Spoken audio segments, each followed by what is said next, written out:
di la remercier encore une fois ci invitation bi. D'accord. Alors, comme nous l'avons dit, il y a le président du mouvement, mais en même temps de la coalition Xàll Yoon bi qui se proclame de l'opposition. Déjà, nous avons le mouvement Xàll Yoon bi. Ñaata parti le regroupe au sein de cette coalition? D'abord, merci pour la question. Xàll Yoon, c'est un mouvement créé en 2022, le 11 juin 2022, par des Sénégalais yoo xam ne Sénégal moo leen ñor ñu bëgg Sénégal. Am benn frustration et inquiétude aussi Sénégal ni muy doxee neexu leen ñu jàpp ne Sénégal ni mu fi mu toll tey par rapport ak yeneen dëkk yi mu jëlandoo loon indépendance wala boog en 1960 dëkk yu mel ni par exemple Taïwan wala bon je veux dire Tunisie Corée du Sud entre autres wala sax bu ma xoolee nga xam ne Rwanda barki démb la jógee ci génocide en 1993 bu ñu demee ba raw ñu Sénégal di vraiment traîner les pieds et mu feeñ aussi suñu indice de développement humain mébétu sénégalais bi à chaque fois mooy lu mu lekk mu naan le coût de la vie la ñuy wax la cherté du coût de la vie donc ñu jàpp ne après examen de cette situation ñu jàpp ne li waral lool mooy une classe politique défaillante ñu jàpp ne pour que Sénégal baax il faut un renouvellement de la classe politique c'est un des facteurs yi nga xam ne moom moo waral ñu créer mouvement Xàll Yoon des Sénégalais d'ici et de la diaspora yàlla dimbali ñu nag mu dem ba nekk coalition une dizaine de partis ñëw adhéré ànd ak ñun ñooñu joxoon récépissé sax la ñu boole récépissé yi moo tax mu nekk coalition Xàll Yoon donc ak d'autres mouvements yoo xam ne ba léegi nii ñu ngi ñëw di def adhésion pour vraiment objectif bi nag mooy comme li ma wax lii rek tout naturellement l'objectif de toute formation politique c'est de conquérir le pouvoir seulement la différence entre ñun nag Xàll Yoon et les autres au point final du accéder au pouvoir accéder au pouvoir benn étape la tremplin la objectif final bi mooy soppi dëkk bi changer dundinu sénégalais bi indi des réformes sur l'économie du pays sur l'urbanisation sur le découpage administratif sur notre monnaie sur notre politique monétaire sur voilà politique yooyu vraiment moom mooy suñu objectif final donc mooy nga comprendre que ne accéder au pouvoir c'est une étape c'est un tremplin mais finalité bi mooy soppi Sénégal pour Sénégal vraiment nekk comme li Ronald Reagan doon wax les États-Unis c'est une ville splendide au milieu d'une roche. mu nekk mission bu noble boo xamante ne chaque parti politique bu ñëwee moom lay wax mooy seen feuille de route lan mooy différencier cette fois-ci Xàll Yoon bi ak les autres. La différence ak ñun nag non seulement on a un programme et une vision mais dañ jàpp ne. maintenant comme chaque parti d'ailleurs. Oui différence bi lay ñëw pas comme chaque parti parce que ñi fi nekk booy seet ils sont arrivés au pouvoir sans programme sans vision. Ah bon? Oui c'est boo fàttalikoo c'est toujours voilà surtout ñoom ñoo ñëw boo xoolee ba léegi nii mënaguñ teg dara parce que ils n'ont rien à entre les mains bi ñuy accéder au pouvoir ñun nag dañ jàpp ne objectif nga war a am par exemple da nga naan fii laa jëmee réew mi 2029 2034 dina impacter si les 46 départements je parle même pas des régions les 46 départements du Sénégal lii la contrat comme disait Obs contrat social contrairement à d'autres partis ñun coalition Xàll Yoon dañ ne contrat social lañu pas contrat social mais en tout cas contrat lay nekk ak réew mi mais objectif bi lii la par exemple les 46 départements d'ici 2029 au moins les 14 auront des hôpitaux de niveau 3 4 5 vous voyez découpage administratif bi am ci réew mi nii on parle de région nga xam ne nous pensons que c'est l'héritage colonial parce qu'on ne peut pas parler de région de Ziguinchor, Sédhiou, Kolda on doit parler de régions naturelles des régions naturelles de la Casamance du Njambur du Bawol voilà du Kajoor du Sénégal oriental du Waalo après ça aussi on doit savoir que dañu war a am l'agriculture comme étant le moteur de l'économie sénégalaise mu nekk loo xam ne objectif bu ñu war a am la entre autres des batteries de mesures yoo xam ne moom la ñu am des réformes sur la justice aussi ñu ne Sénégalais yi d'ici 2029 fii lañ jëlee Sénégal fii la war a dem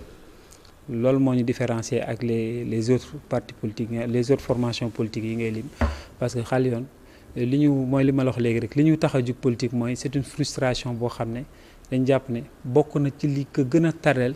une classe politique boo xam ne vraiment elle est toujours absente vraiment des besoins des populations. Les discours sont toujours en déphasage avec les besoins des populations. Donc moo tax ma jàpp ne Xaal Yoon avec ce qui se passait depuis 1965 vraiment c'est comme si du noir et du blanc. Alors li nga décliné nii ñi nga xam ne ils sont au pouvoir c'est la même chose la ñuy décliné ñoom it quand ils étaient dans l'opposition alors ci yan argument nga teg ni ils sont arrivés au pouvoir sans un programme alors que dañoo jaay Sénégal yi un projet qu'ils sont en train de dérouler donc ci lal nga gis ni ils ont failli que ils sont au pouvoir sans un programme fan nga teg li nga wax. Si vous permettez la contradiction man je ne pense pas que bi ñu ñëw au pouvoir am nañ programme bi ñu ñëw au pouvoir lan la départ bi mooy Mamour Diallo sàcc na 94 milliards cet système bi dañ ko fi war a jëlee après Mamour Diallo on parle d'histoire de Prodac 29 milliards après waa Macky Sall jël na pétrole bi yóbbu na ko voilà noonu lañ jëmee au pouvoir bi ñu amee pouvoir pour ñu am majorité à l'Assemblée nationale ñu naan compte bu ñu am bu ñu sàcc boo xam ne am na ñoo xam ne seen compte am na 1000 milliards soit de dette cachée voilà journaliste nga yéen nañu joxe information yi ce n'est jamais des projets c'est toujours voilà ay jiiñaate taxalaate frustration nit ki ba ñu bañ ki fi nekkoon teg la fi donc il y a jamais eu de projet la preuve tey le président de la République mu ngi def ay tournée économique lan lañ la wax ne président lii lay teggi comme pose première pierre fii lañ jëlee réew mi fii lañ jëm. Ouais. Mais accusation ci malversation financière yow c'est des rapports des cours de contrôle ñoo épinglé ñi nga xamante ne da nga leen cité dans ce cas lan nga xalaat ni ñoom li ñuy wax c'est en déphasage avec li nga xam ne mooy le rapport des corps de contrôle parce que li nga xam ne mooy le rapport Prodac gis nañu rapport am na si c'est des scandales financiers les rapports des corps de contrôle wane nañ ko donc pourquoi nga wax ni c'était des accusations yoo xamante il n'avait pas de preuve est-ce que c'est pas juste parce que ce posture politique moo tax ngay waxee nii disais c'est une très excellente question mais xam nga bi ñu ñëwee pouvoir ñëw nañ 6 mois après indi ñu SND stratégie nationale de développement boo xam ne dañoo dem fay 2 milliards selon certains dires ñu bindal leen ko et ça s'apparente vraiment non vous pouvez pas dire selon certains dires soit vous affirmez ce que vous dites mais quand vous dites selon certains dires à acteurs politiques c'est pas cohérent. Je le dis parce que Victor Diagne bi leen ko bindal comme ça gratuitement et man je pense que loolu défaite la sax ci Pastef 10 ans nga ñëw projet donc 6 mois après ñu bindal le projet nga ñëw mënoo ko présenter l'auteur du projet moo ñëw di ko bind. Maintenant pour en venir au projet qui rapport yi ñuy wax ni madame avocat Ousmane Sonko yi ñoo ñuy wax ne rapport am na nee na ñoom bi ñu nekkee bi ñu accéder au pouvoir la Ousmane Sonko jot rapport bi dañ ko doon nëbb te alors que moom en 2022 bi mu ñu doon liiral téléphone am ñu disait qu'il avait déjà le rapport bi ñu koy invité bi ñu koy convoqué au tribunal j'ai déjà le rapport suba su ma demee affaire yi jeex affaire yi leer rapport Prodac bu amee kenn yëgu ko peut-être que c'est dans sa tête vous voyez yeneen rapport yi ñuy wax Cour des comptes xaw ma ñi ñu ci jàppoon taxal seen der xas leen nangam Mansour Faye justice setal na ko Aïssatou Sophie Gladima bàyyi nañ ko mu dem finalement c'est ay chimère la booy seet parce que mënoo teg réew mënoo tabax réew ci ay haine du sos yàq der du loolu mooy développer réew lii développer réew nga am programme bu leer donte nag sàcc man Chine laa jànge culture bi ñu am mooy am na position booy am ci réew mi boo détourné xaalis dañ lay rey donc man suñu programme sax d'ailleurs entre parenthèses nous sommes pour le retour de la peine de mort on ne joue pas avec le denier public mais day fekk nag mu bañ a nekk affaire politique boo xoolee perception bi sénégalais bi am nii kuñ doon jiiñ Mansour Faye ñëpp ne sàcc na fu mu mujjee non lieu Aliou Sall 6 000 milliards fu mu mujjee 212 milliards boo xam ne affaire vente de terrain la Tahirou Sarr Farba Ngom fu mu mujjee voilà donc yooyu day dem ba finalement dañuy bàyyi. day fragiliser la justice loolu nga gis. day fragiliser la justice ba pare maanaam temps bi ñu waroon concentré wu non seulement day fragiliser la justice mais day fragiliser aussi la République du Sénégal parce que instant bii waroon na fekk sunu diplomate yi ñu ngi concentré wu nan la ñu mën a defee ba faire rayonner le Sénégal les économistes que nous avons le ministre de la justice le président de la République def. étape bu leer tey jii bu demoon Ziguinchor ci misaal bu doon ñu ngi def li ñu waroon def tey président bu demoon Ziguinchor ñoom ñu ngi doon wax les 8 pôles ñun loolu lañ doon wax les villes métropoles à xàll yoon tey président dafa waroon def ne day dem teg pose première prière des infrastructures de grandes envergures lu mel ni Ziguinchor am port bu mel ni portu Ndayane lu mel ni région de Kolda ak Kédougou ñu fexe interrégion yooyu mu am connexion des infrastructures autoroutes chemin de fer parce que ce sont des régions naturelles très enclavées donc man dafa naa ne. mais est-ce que nekk ñu ci dynamique boobu bu fàtte ni aussi ak lu ñu mënti wax ils ont fait moins de 3 ans au pouvoir ils ont fait 2 ans. maanaam si ku un homme sérieux bu accéder au pouvoir boo defee 1 mois après war nga teg les balbutiements. vous jugez qu'ils sont pas sérieux. Bon, je ne peux pas dire en tant que autorité. Je prends juste vos propos. La politique qu'il mène vraiment ku sérieux waroo ko gëm ku naxul sa bopp waroo gëm ne ñii fii ñu toog ak 2029 war nañ mën a teg 100 francs ciment jaxase ko teg brique ne dañuy teg premier prêt. Et les actions qu'ils ont menées récemment def nañu réduction des denrées de première nécessité réduction vraiment ci li nga xam ne mooy coût de carburant bi électricité bi à partir du 1er janvier tey sax bu ñu xoolee des chiffres rapport IT pour 2024 wax na sur une valeur totale de production de 1317 milliards en 2024 le secteur extractif sénégalais a généré 455,99 milliards mu nekk benn hausse de 75 milliards de francs CFA bu ñu ko defee par rapport à 2022 pour l'économie du pays dont 435 milliards directement versés au budget du Sénégal mu nekk prouesse bu am solo ci ban registre nga koy dugal yëpp c'est les avancements à noter. prouesse boo xam ne dañ naan laan les secteurs extractifs moo am foo xam ne dañuy tibb loolu du état moo ko def fi lañ fekk mini fi lañ fekk carrières yi. du dëgg donc bu may wax loo xam ne mais transparence foo xamante xaas bi di lañ ci gagné léegi c'est une première. madame loolu c'est de la littérature li ñuy def nii daan na fi am man interprète la en langue chinoise chiffres yi nii dama si daan liggéey politique a tax ma bàyyi ko mais dama si daan liggéey di ko traduire en chinois. ñu koy jaay ay cabinet lii. la réduction des denrées de première nécessité. voilà du carburant aussi. moom laa la wax le carburant l'énergie si boppam. l'énergie oui. bu ñuy wax réduction de ces coûts de l'énergie man damay jàpp ne question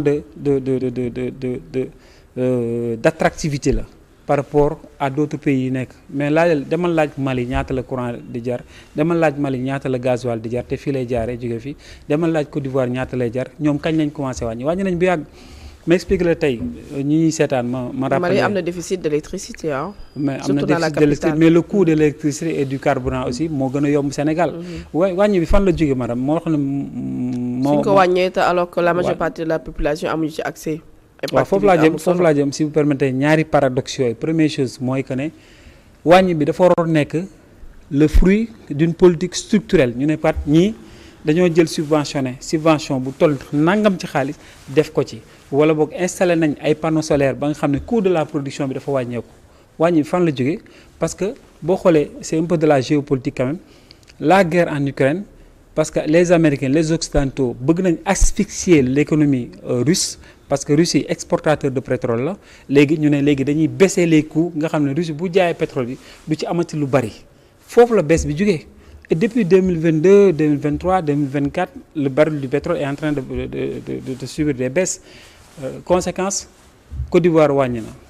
Burkina sax wàññi na Niger bi gën a pauvre excusez-moi ni ma koy waxee ñu ngi xalaat ci wàññi Mali wàññi na naka sa ñun nag ñun ñi nekk producteur de pétrole ñun kañ lañ waroon nañu wàññi bu yàgg et wàññi bi dafa waroon nekk loo xam ne c'est en concurrence avec ces pays parce que loolu day tax booy xëcc investisseur mu xam ne coût de l'énergie c'est moins cher au Sénégal en Côte d'Ivoire ou au Mali tey malgré wàññi nañ lan la ci wàññi 900 et quelque la doon jar c'est toujours à 900 francs par rapport ak Mali ak Côte d'Ivoire ba léegi kon wàññi bi amul njariñ da gis ne wàññi bi amul njariñ moo waxaat la tey jii du politique structurelle politique conjoncturelle la tey baril pétrole bu yéegaatoon tey malgré que ay producteurs de pétrole lañ affaire bi dafay yéegaat énergie bi dafay yéegaat et même boo wàññee madame nga wàññi alors que les Sénégalais tey ont des difficultés à joindre les deux bouts chômage bi baa ngi gën a yokk on a un problème de liquidité dans ce pays donc fan la wàññi bi déjà lu muy wàññi man defe naa ne da nga waroon teg loo xam ne Sénégalais dañuy xëy liggéey lu mu cher ñu ne ñu ne wecc ma loolu le pouvoir d'achat des Sénégalais foofu nga waroon liggéey mais doo ñëw ni wàññi et dafa am benn point boo am solo boo